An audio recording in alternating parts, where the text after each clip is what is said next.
Namaste and welcome to another edition of the Bharat Varta Weekly. I am Roshan Cariappa. I have with me Abhishek Paul and Nirav Kanodra to run you through the news and events of the week that was. It was a pretty slim week with one dhamaka of an article that opened up a Pandora's box. We'll talk about India's alleged assassinations in Pakistan. This is in reference to the Guardian article that came out, alluding to that. Then there is the India-Sri Lanka Katchatheevu row, based on the Prime Minister's remarks. The Congress party also unveiled the Punch Nyai Manifesto. We'll talk about that. And of course, we'll round things off with a few updates from the IPL. If this is your first time on this channel, we publish content on politics, policy, and culture. We publish a couple of episodes or more. Do follow or subscribe to us on your favorite platform to stay updated.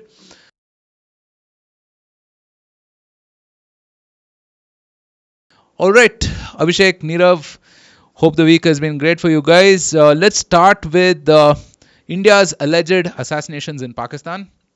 On Thursday, British news site The Guardian broke reports of the Indian government supposedly killing terrorists in Pakistan. The article made bold claims of Indian officials infiltrating IS and other terror organizations to pose as locals and then carry out these assassinations. The report, however, as pointed out by several users on X or Twitter, was filled with inaccuracies and shoddy writing with unreliable and biased sources. Some of the inaccuracies include misnaming RANW as RAW, claims that Khalistani terrorist Gurpatwant Singh Panun was dead, using photos of the wrong terrorists, and so on. Defense Minister Mr. Rajnath Singh on Friday reacted to the article saying that if any terrorist tries to disturb the country's peace, we will give a befitting reply. If they run back to Pakistan, to Pakistan mein ghus ke marenge. Well, all right. It seems like the Guardian has become the star campaigner for the government in some sense, right? So, Nirav, what do you make of the article and also the response from the defense minister? Yeah.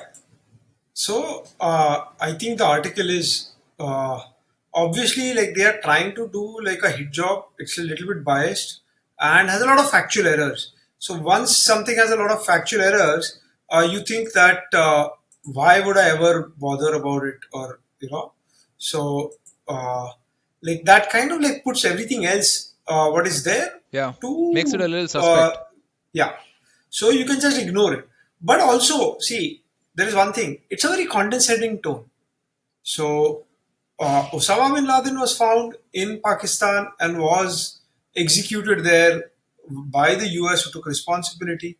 So, you have like kind of double standards for what the Western countries do versus what the global South or whatever, the lesser developed countries like India have done. So, I don't even know whether it is true or not. Pakistan is a pretty, you would say, not lawless, but where law and order isn't really well maintained. There are a lot of rival factions. There could be a lot of people. And lastly, there's one part which mentioned that the government gave notice to some terrorists to stay safe. So this is the thing. Why are they harboring terrorists? Like, if you have people who are suspected of having committed crimes in another country, then should they be living in your country, or should they be put in prison, or any other form of law enforcement action needs to be taken against them? So, anyways, all of this, all it has done is just actually within India, it has actually raised Modi's popularity probably. But outside India, the ones who don't like India or who don't like Modi will say, "Oh no, he's doing these unlawful activities in other countries, etc., etc." So it is just reinforcing everybody's existing biases or stereotypes. Whereas the article may be complete fiction, maybe propaganda or some perceptions. All it does is on the internet, it strengthens your bias whichever way it was before. So I would just take it with a fistful of salt. It's not much. It is what it is, and just it is best ignored. Yeah, fistful of salt, some lemon and tequila as well, I suppose, on a Saturday evening. Right? Yeah, I mean, Pakistan is in such a turmoil at this point of time that it is perhaps, I mean, very naive to attribute one of these murders or supposed murders to India, right? I mean, look at the case of singers and artists and performers being regularly bumped off, right? Or politicians themselves. I mean, I was reading about this Amjad Sabri, who was again murdered because he didn't pay up the regular hafta or something of that sort, right? I mean, so all kinds of things have happened there. But yeah, Abhishek, very sort of a subtle response from the defense minister, right? I mean, not saying much, in the sense not denying directly, but then saying that, hey, I mean, if it is a case of terrorism, we won't hesitate to step across the border. Yeah, I think with previous retaliations, let's say that the Indian armed forces have done in the Modi era, they have definitely crossed the previously understood to be red lines, right? So it used to be certainly a policy that India will not cross the line of control while doing, let's say, counter terror operations and things like that. So that red line has definitely been erased, and so now while India can definitely deny these specific cases of random uh, local jihadis who have been mysteriously dying in Pakistan, and we don't really need to take credit for any of this, right? Like, who knows, and we don't need to know anyway. So but the point is that the government says that they definitely retain the option for retaliating across the border in case of significant terror attacks or things like that. Yeah. All right. What do you guys think? I mean, did the Indian agencies actually do this, or yeah? Well, let us know in the comments. Moving on to another controversy. Last week, Prime Minister Modi on Twitter said that the details about the Katchatheevu island between Sri Lanka and India had revealed, to quote DMK's double standards, the details about the status of the island were revealed in an RTI request and stated that the Indian government in 1974 ceded the island to Sri Lanka as part of a bilateral agreement between the two governments. The Prime Minister and Minister for External Affairs, Dr. S. Jaishankar, slammed the Congress party and DMK, saying they never had India's interests in their heart and have only worked to further their families' statuses. The Sri Lankan government said that India's statements of reclaiming the islands, to quote, hold no grounds, and that there is no need for any talks with the Indian government as it is on expected lines with the elections coming up. Abhishek, interesting timing for this as well. But is there a larger sort of a significance to this? I mean, I know that India and Sri Lanka have been on good terms now, especially post the crisis in Sri Lanka, and our, overwhelming humanitarian support. I think we offered some 2 billion or something, right? Way more than the IMF itself, right? So, is this going to deteriorate ties, or is this just some political signaling? Yeah, so as of now, I think it looks like purely political signaling, where, let's say, the opposition from time to time has been, trying to put the government on the back foot with regard to China, Arunachal Pradesh, or, things like that, right? Where did India lose some territory to China in these last 5, 6 years, uh, and all that, right, in the Ladakh region. So I think the BJP is trying to sort of put question marks on the Congress's, let's say, intentions and capabilities also with regard to foreign policy and their previous track record, right? And so, if you look at this particular incident, this was sort of uh, this small island was sort of given away to Sri Lanka as part of negotiations during 74 to 76 period. But what India had then tried to do was retain the right of Indian fishermen to visit that island without travel documents, right? As so that they can, let's say, dry their fishing nets and things like that. And also, there was some particular festival for which access was supposed to be.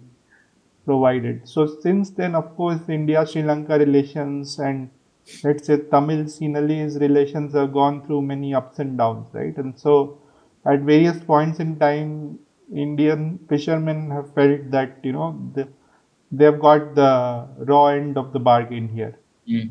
And also, I think probably the most pressing complaint is that is of the Indian fishermen, right? Whether they get arrested too soon, or the Sri Lankan Navy is like very stringent and do not, give any sort of benefit of doubt to Indian fishermen, things like that. So I think the fishermen's question remains a sort of bone of contention between both countries. For example, if at any point in time, let's say the central government is able to secure the release of a bunch of arrested fishermen, that probably provides a sort of political benefit or kudos from the public of Tamil Nadu and so on, right? So that is the sort of local dynamic there rather than the 74-76 question.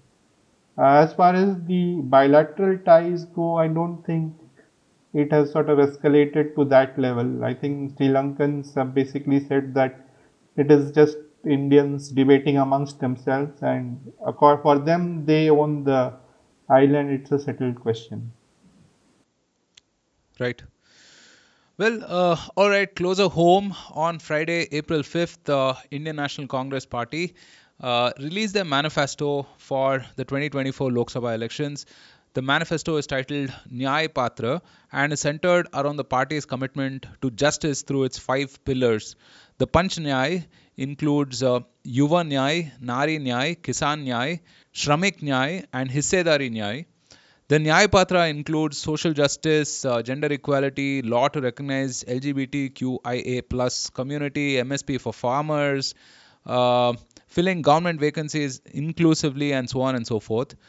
Nirav, I don't know if this is like social reform or social re-engineering of some sort, right? But on the face of it, I think it looks benevolent. But the ways and means this could be carried out could have so huge costs economically and socially, I feel, right? I mean, yeah, just looking at some of these guarantees, it's scary how these things will be fulfilled and if they will be fulfilled, right? I don't know. Kapil Sibal is in the news today saying that how can Modi guarantee anything? It is unconstitutional, right? He can only say that he can try to do some of these things, but these are guarantees, right? I mean, look at MSP for farmers, for instance, right? So yeah, what do you think about So, this? so one is you correctly said all of these are like very much socialist type of policies as well as its redistribution of the existing wealth. The problem is India is still a poor country. It is a lower middle income or still a poor country. If you redistribute all the wealth, there is not much left to redistribute from. So I think that is one thing. Maybe see, I am a capitalist person, work in a very capitalist environment in a very capitalist city outside India.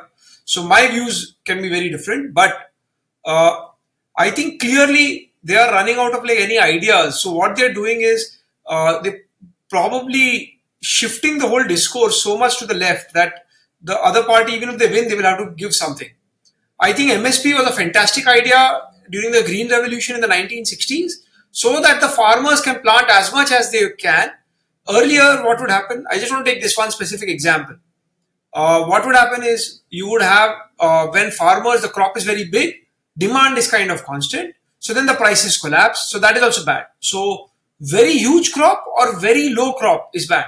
So the MSP would ensure that there is always some demand, and the government as a lender of last resort or like the buyer of last resort will hold this in some go down which can eventually pay for in times of drought.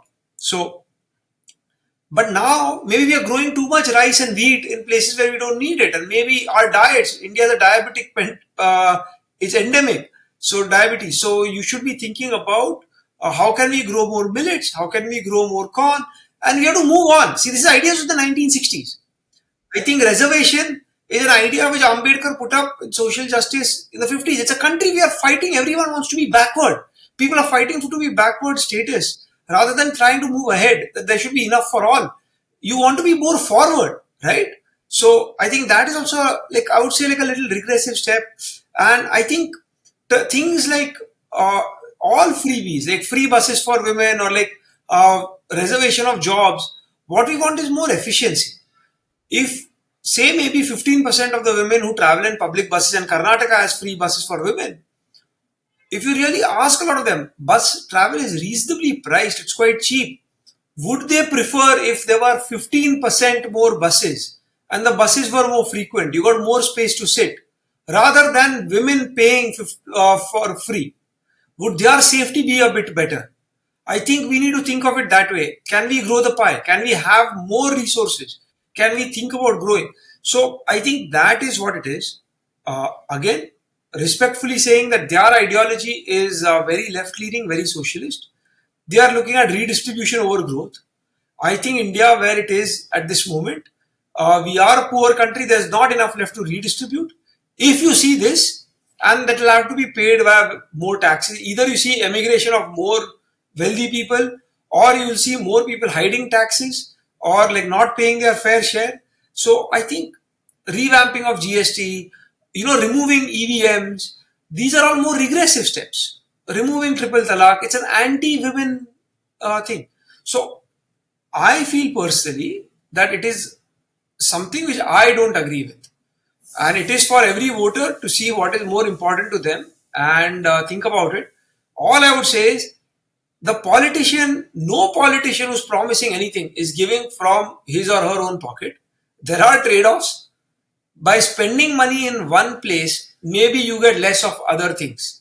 Could be less of infrastructure, could be less of public services, could be more taxes. It has to be paid somehow. And this is where I'm at.